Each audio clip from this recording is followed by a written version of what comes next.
Good morning! Bagong gising. Ay, ang almusal natin. Ayan. Magpapalit tayo ng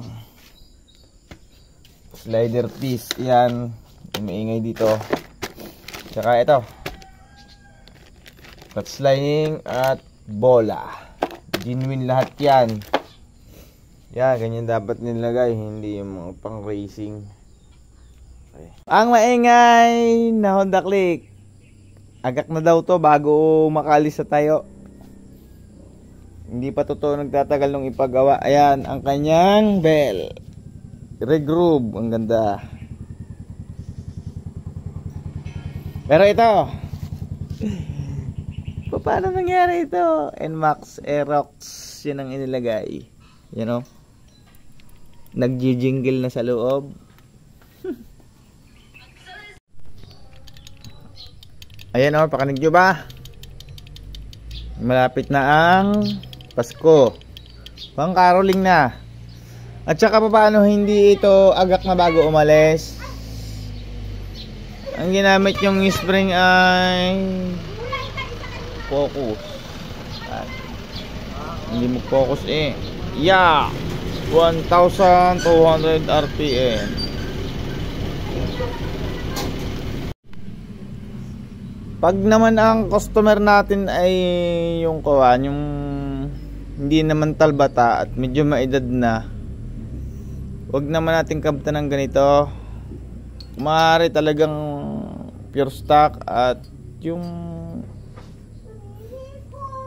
hindi ganitong kawan. Agak na daw bago umalis. Siyempre mababaguhan yung may-ari. Hindi kasi nila alam ang mga setup nito kasi pang arangkada to eh. Pati ang ginamit ay ito. Yan, hindi kasi din nila alam ito. Although magandang brand ito. Pero hindi naman ito pang dito eh. Ayan o, NMAX Aerox. Tsaka ang tigas ng spring. Clutch spring. Dapat standard lang. Ayan tuloy, yung may-ari na may problema at bakit daw ang kanyang motor ay babagong pagawa ay mag-ana umalis tayo. Kasi medyo maedad na, dahan-dahan ang throttle, hindi naman kagaya ng mga talbata na bomba kay bomba. Siyempre bubumbahin mo muna itong may bago umalis. Kaya nagre-reklamo tuloy. Eh dinala dito sa akin, malapit lang ng aking bahay siya may-ari.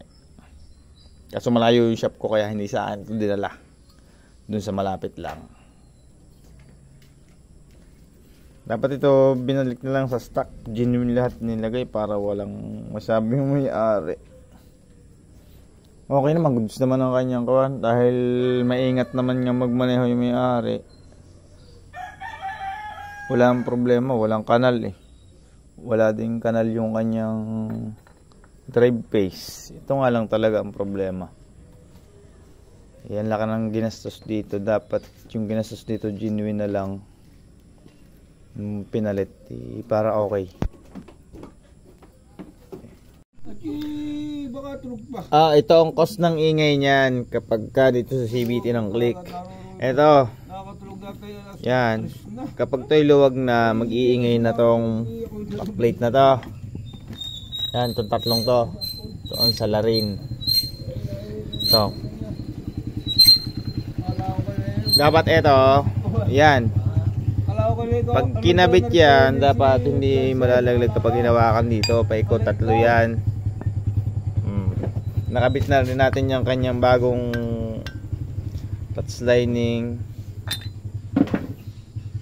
Yan. Tsura. Tapos ito, ang kanyang genuine na flyball, ganito yung tsura. Yan o.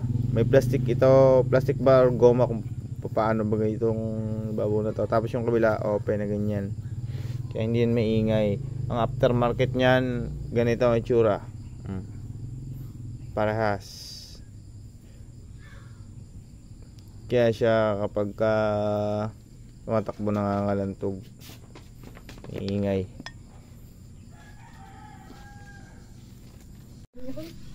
Nagkakabit ng bola ha. Kita nyo aring may itim na aray, aring may pinaka-plastic na to. Or goma baga paano. Yan ay counterclockwise. Gaya nito, paparoon. Dahil ang ikot nito, pag ganyan. So, ang bigat niyan, dito babangga sa part na to. Kaya counterclockwise. Yan, ganyan ang pwesto niyan dyan. Yan. Binalik ko lang to sa stock para matibay. Huwag ninyong babaligtadin to at mag-iingay talaga to. Ganyan na, ayan, counterclockwise or pakanan. Kaliwa ang ginamit ko kamay, pakanan, pag ganyan yan.